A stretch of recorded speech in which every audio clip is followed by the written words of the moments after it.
श्री सच्चिदानंद सद्गुरु साईनाथ महाराज की जय। आज हम उपवास अर्थात व्रत के विषय में बाबा के विचारों की चर्चा करेंगे। बाबा ने स्वयं कभी उपवास नहीं किया और ना ही उन्होंने किसी को उपवास करने दिया। उनका कहना था कि उपवास करने वालों का मन कभी शांत नहीं रहता। फिर उन्हें परमार्थ की प्राप्ति कैसे संभव है?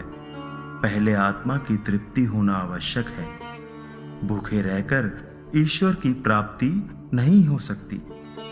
यदि शरीर में ऊर्जा नहीं होगी तो ना तो हम ईश्वर को ठीक से देख पाएंगे, ना ही अपनी जीवा से उनका गुणगान कर पाएंगे और ना ही उनकी लीलाओं का श्रवण कर पाएंगे।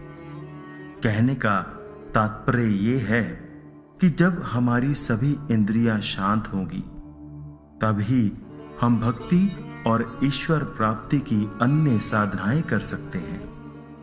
उनका विचार था कि ना तो हमें उपवास करना चाहिए, ना ही अधिक भोजन करना चाहिए। भोजन में संयम रखना शरीर और मन दोनों के लिए उत्तम है। इस विषय में हम यहां एक घटना का वर्णन करते हैं। एक समय की बात है, बाबा की एक परम भक्त श्रीमती गोखले दादा केलकर के पास शिरडी आई।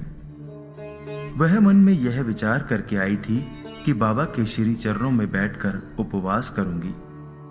आश्चर्य की बात, उनके शिरडी आने के एक दिन पहले ही बाबा ने दादा केलकर से कहा कि मैं होली के दिनों में अपने बच्चों को भूखा नहीं देख सकता हूं। यदि मेरे होते उन्हें भूखा रहना पड़े तो मेरे होने का लाभ ही क्या है?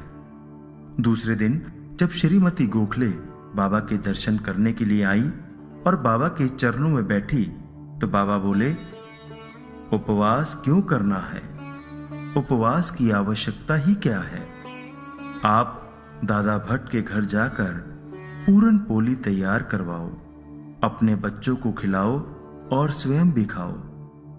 श्रीमती गोखले ने बाबा की आज्ञा का पालन करते हुए दादा भट्ट जी के घर जाकर पूरन पोली एवं भोजन तैयार किया और तत्पश्चात उन्होंने सबको बहुत ही प्रेम से भोजन करवाया और स्वयं भी ग्रहण किया।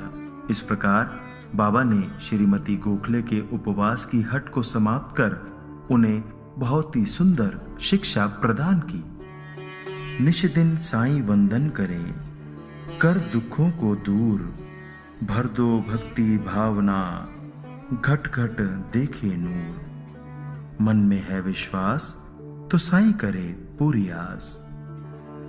श्री साईनाथ अर्पणमस्तु। शुभम भवतु। सद्गुरु साईनाथ महाराज की जय।